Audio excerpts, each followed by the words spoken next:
The late 19th century scramble for Africa saw European powers rapidly colonize the continent, driven by capitalist greed, technological superiority, and geopolitical rivalry.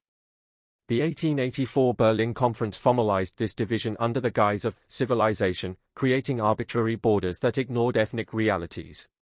While Leopold II's brutal Congo Free State exposed the hypocrisy of colonial missions, innovations like quinine and rifles enabled military domination. This period transformed Africa into a resource periphery, fueling Europe's industrialization while stunting local development.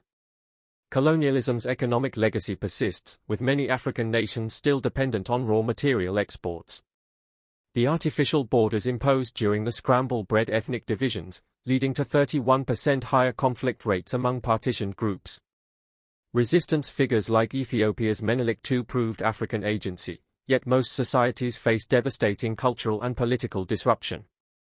Even after independence, Cold War powers perpetuated exploitation through proxy conflicts, with the US backing dictators and the USSR arming rebels, all within colonial-era boundaries. Technological advantages had enabled the scramble, as steamships and weapons overpowered African defenses. Today, a new scramble emerges as China invests heavily in infrastructure, raising concerns about debt traps and neocolonialism.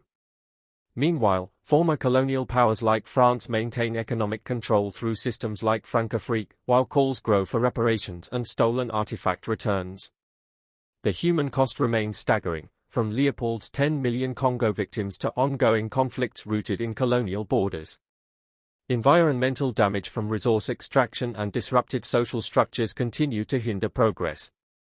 Yet Pan-Africanism and legal movements seek justice, challenging the racist ideologies that justified exploitation.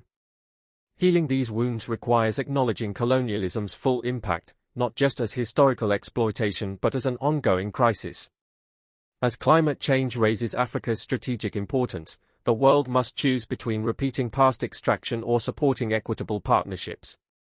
The scramble's shadow lingers, but understanding its mechanisms offers a path toward reparative justice and true sovereignty.